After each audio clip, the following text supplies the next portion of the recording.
Hello friends, welcome to GS exam centre. दोस्तों, आज के इस वीडियो में 67वीं बीपीएससी के लिए एडुटेरिया के द्वारा तैयार किया गया पुस्तक का प्रैक्टिस सेट नंबर 1 को कवर करेंगे। दोस्तों, इसके पहले जो है प्रश्न संख्या 100 तक हल हो चुका है। आज जो है 101 से लेकर 140 तक प्रश्नों को कवर करेंगे। तो चलिए शुरू करते हैं। आज का पहला प्रश्न है, बिहार प्रांतीय किसान सभा की स्थापना कब हुई है? बिहार प्रांतीय किसान सभा की स्थापना कब हुई थी? तो राइट आंसर हो जाएगा ऑप्शन ए, नवंबर 1929 में। यानी कि नवंबर 1929 में सोनपुर मेला के अवसर पर आयोजित एक सभा में स्वामी सहजानंद सरस्वती की अध्यक्षता में बिहार प्रांतीय किसान सभा की स्थापना हुई थी। नेक्स्ट है क्वेश्चन नंबर 2। बिहार की भूमि पर पहली बार भारतीय राष्ट्रीय कांग्रेस का अधिवेशन कहाँ हुआ था? बिहार की भूमि पर पहली बार भारतीय राष्ट्रीय कांग्रेस का अधिवेशन कहाँ हुआ था? तो राइट आंसर हो जाएगा ऑप्शन बी, बांकीपुर। बांकीपुर पटना में जो है बिहार में पहली बार भारतीय राष्ट्रीय कांग्रेस का अधिवेशन हुआ था 1912 ईस्वी में। यह कांग्रेस का 27वां अधिवेशन था जिसकी अध्यक्षता RN मधोलकर ने किया था। नेक्स्ट है क्वेश्चन नंबर 3। चंपारण में कृषि की स्थिति की जांच करने के लिए बनी चंपारण एग्रेरियन समिति के अध्यक्ष कौन थे? चंपारण में कृषि की स्थिति की जांच के लिए बनी चंपारण एग्रेरियन समिति के अध्यक्ष FG सलाई थे। यानी कि ऑप्शन डी इसका राइट आंसर हो जाएगा। नेक्स्ट है क्वेश्चन नंबर 4। प्राचीन मगध महाजन पद में कौन सा आधुनिक क्षेत्र शामिल नहीं था? प्राचीन मगध महाजन पद में राइट आंसर हो जाएगा ऑप्शन डी, मुजफ्फरपुर। मुजफ्फरपुर जो है यह आधुनिक क्षेत्र है जो महाजन पदों में शामिल नहीं था। नेक्स्ट है क्वेश्चन नंबर 5। बिहार में नवपाषाण युग के अवशेष किन स्थानों से प्राप्त हुए हैं? बिहार में नवपाषाण युग के अवशेष किन स्थानों से प्राप्त हुए हैं? तो राइट आंसर हो जाएगा ऑप्शन ए, उपयुक्त में से कोई नहीं या उपयुक्त में से एक से अधिक। यानी कि पांचवा ऑप्शन, क्योंकि बिहार में नवपाषाण काल के अवशेष जो हैं चिरांद जो सारण में है, चिरांद जो सारण में है, एवं चेचर यह वैशाली में है। यहाँ पे दो ऑप्शन सही है, चेचर वैशाली में है, चिरांद सारण में है। यह दोनों जगह जो है औजारों एवं हड्डियों के समान हड्डियों के कुछ अवशेष प्राप्त हुए हैं। नेक्स्ट है क्वेश्चन नंबर 6। शेर शाह ने पटना को कब बिहार की राजधानी बनाया था?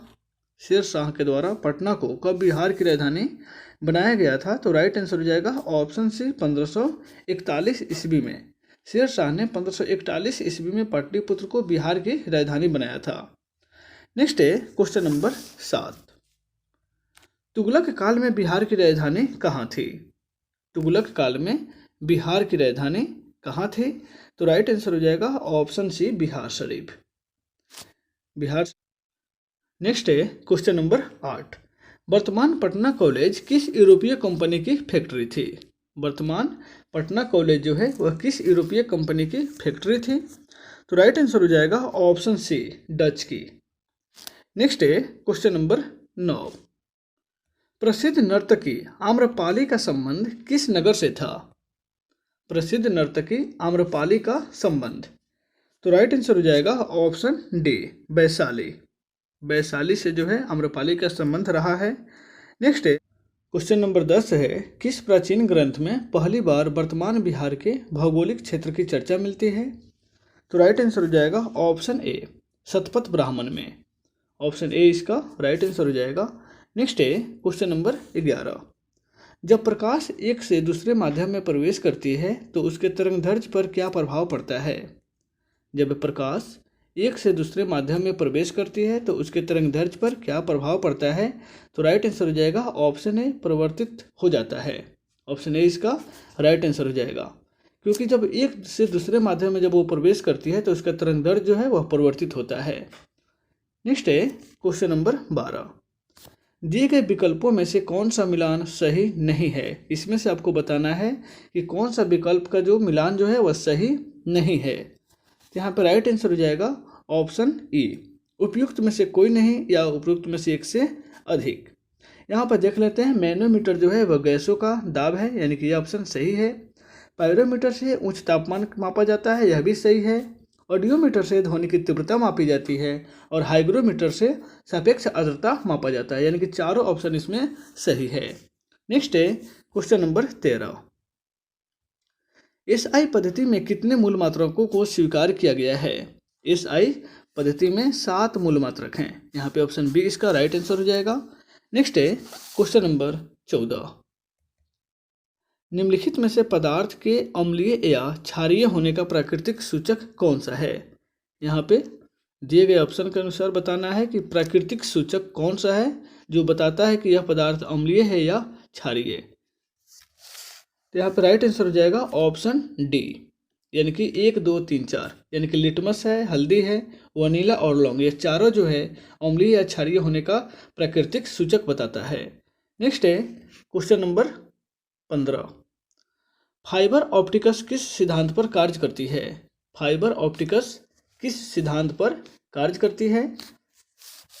तो राइट आंसर हो जाएगा ऑप्शन सी, संपूर्ण आंतरिक परावर्तन के सिद्धांत पर जो है फाइबर ऑप्टिकस कार्य करती है। ऑप्शन सी इसका राइट आंसर हो जाएगा। नेक्स्ट है क्वेश्चन नंबर 16, बर्तनों को चमकीला बनाने के लिए उपयोग में लाया जाने वाला पदार्थ निम्नलिखित में से कौन है? बर्तनों को चमकीला बनाने के लिए जो पदार्थ का उपयोग किया जाता है इनमें से कौन है? तो राइट आंसर हो जाएगा option B, zinc oxide. Zinc oxide का उपयोग जो है बर्तनों को चमकीला बनाने में किया जाता है। नेक्स्ट है क्वेश्चन नंबर 17, मेढक के संबंध में निम्नलिखित में से असत्य कथन कौन सा है? मेढक के संदर्भ में निम्नलिखित में से असत्य कथन, तो राइट आंसर हो जाएगा ऑप्शन सी, कयांतरण में आंत बड़ी हो जाती है, यानी कि यह कथन जो है गलत है।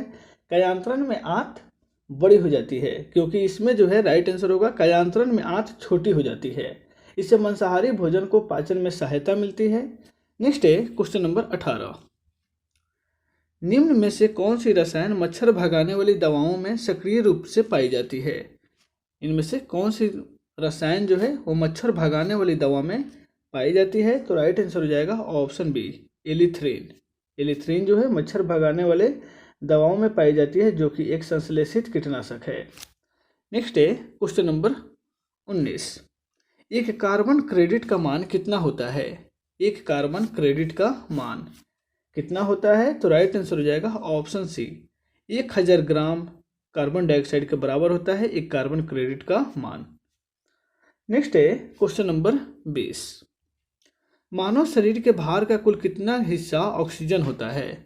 आपको बताना है कि मानव शरीर के भार का कुल कितना प्रतिशत हिस्सा जो है वो ऑक्सीजन होता है।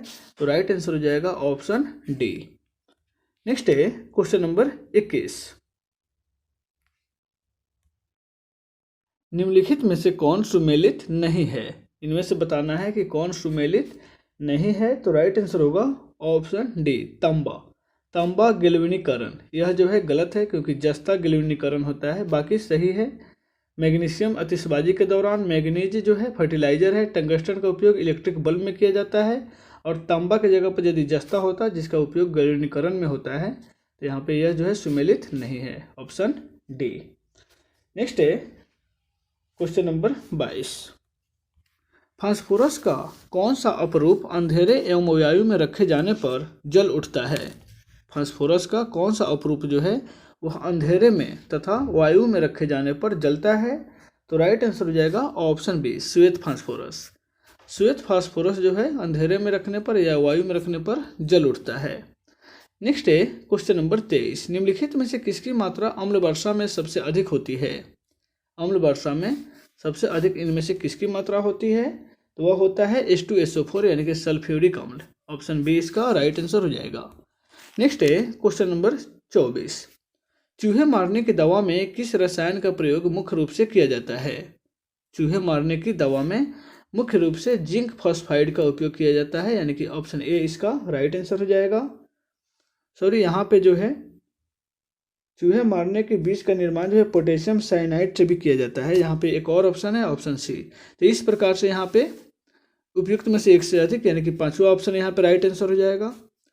नेक्स्ट है क्वेश्चन नंबर 25, सांस लेने एवं छोड़ने की क्रिया के दौरान कौन सी गैस की मात्रा प्रभावित नहीं होती है?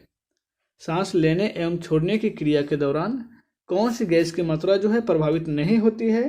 तो राइट आंसर हो जाएगा ऑप्शन बी, नाइट्रोजन की मात्रा जो है यह प्रभावित नहीं होती है। नेक्स्ट है क्वेश्चन नंबर 26, मानव शरीर में पाई जाने वाली सबसे छोटी हड्डी कौन सी है? मानव शरीर में पाई जाने वाली सबसे छोटी हड्डी, राइट आंसर होगा ऑप्शन ए स्टेपीज। स्टेपीज जो है मानव शरीर में पाई जाने वाली सबसे छोटी हड्डी है जो कान में पाई जाती है। नेक्स्ट है क्वेश्चन नंबर 27, निम्न पर विचार कीजिए। यह मानव शरीर की दूसरी सबसे बड़ी ग्रंथि है।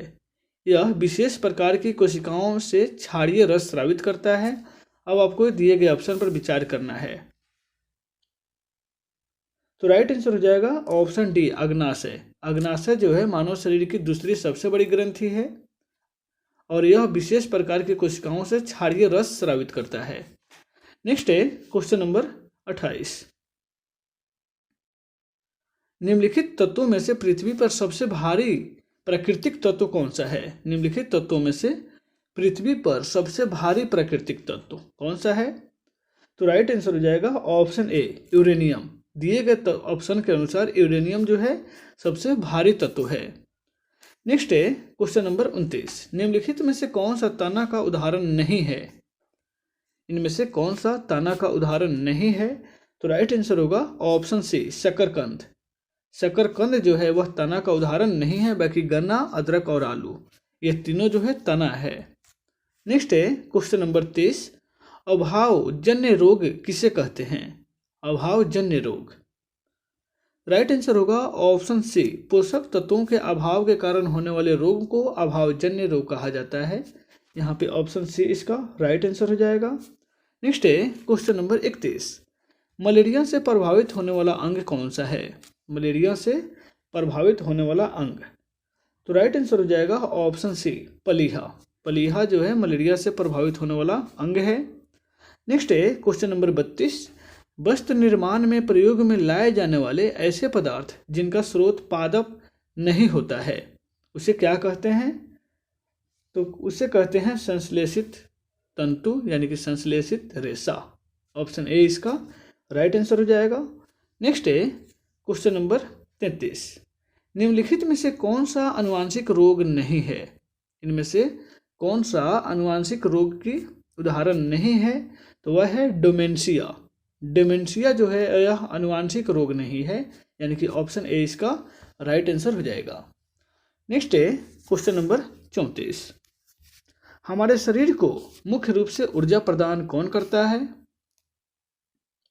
तो मुख्य रूप से ऊर्जा प्रदान करने वाले कारक जो हैं वह हैं कार्बोहाइड्रेट, यानी कि ऑप्शन ए इसका राइट आंसर होगा। नेक्स्ट है क्वेश्चन नंबर 35, कैंसर के उपचार के लिए किस रेडियोधर्मी समस्थानिक का उपयोग किया जाता है? कैंसर के उपचार के लिए किस रेडियोधर्मी समस्थानिक का उपयोग किया जाता है? राइट आंसर हो जाएगा यहाँ पे ऑप्शन सी और जो है ऑप्शन डी, यह दोनों जो है कैंसर के उपचार में उपयोग किया जाता है। ऑप्शन सी और ऑप्शन डी, इसलिए यहाँ पे पांचवा ऑप्शन राइट आंसर हो जाएगा, यानी कि उपयुक्त में से एक से अधिक। नेक्स्ट है क्वेश्चन नंबर 36,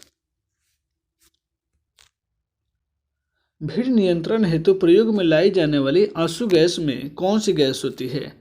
भीड़ नियंत्रण हेतु प्रयोग में लाई जाने वाली आंसू गैस में कौन सी गैस होती है? तो राइट आंसर हो जाएगा ऑप्शन सी अमोनिया। उसमें जो है अमोनिया होती है। नेक्स्ट है क्वेश्चन नंबर 37, शरीर में अतिरिक्त ग्लूकोज ग्लाइकोजन में परिवर्तित होकर कहाँ भंडारित रहता है? शरीर में जो ग्लूकोज जो है ग्लाइकोजन में परिवर्तित होता है उसके बाद वह कहाँ भंडारित होता है? तो वह होता है यकृत में, यानी कि ऑप्शन बी इसका राइट आंसर हो जाएगा। नेक्स्ट है क्वेश्चन नंबर 38, विटामिन ए की कमी से निम्नलिखित में से कौन सा रोग नहीं होता है? आपको बताना है कि विटामिन ए की कमी से इनमें से कौन सा रोग नहीं होता है। तो इसका राइट आंसर हो जाएगा ऑप्शन ए, यानी कि उपयुक्त में से एक से अधिक रोग जो है वह विटामिन ए की कमी से नहीं होता है, जैसे में बी और डी। यह दोनों रोग जो है विटामिन डी के कमी से होता है और यह विटामिन सी के कमी से होता है। नेक्स्ट है question number 39, H9N2 influenza virus के कारण निम्न में से कौन सा रोग होता है? H9N2 इन्फ्लुएंजा वायरस के कारण, तो राइट आंसर हो जाएगा option A, bird flu. Bird flu का यह वायरस है। नेक्स्ट है क्वेश्चन नंबर 40, द पॉलिटिक्स पुस्तक के लेखक कौन है? द पॉलिटिक्स, इस पुस्तक के लेखक कौन है? तो राइट आंसर हो जाएगा ऑप्शन बी, अरस्तु। अरस्तु के द्वारा यह पुस्तक की रचना की गई है। तो दोस्तों इस वीडियो में बस इतना ही, फिर मिलते हैं नेक्स्ट वीडियो में प्रैक्टिस सेट नंबर 2 के साथ। Take care.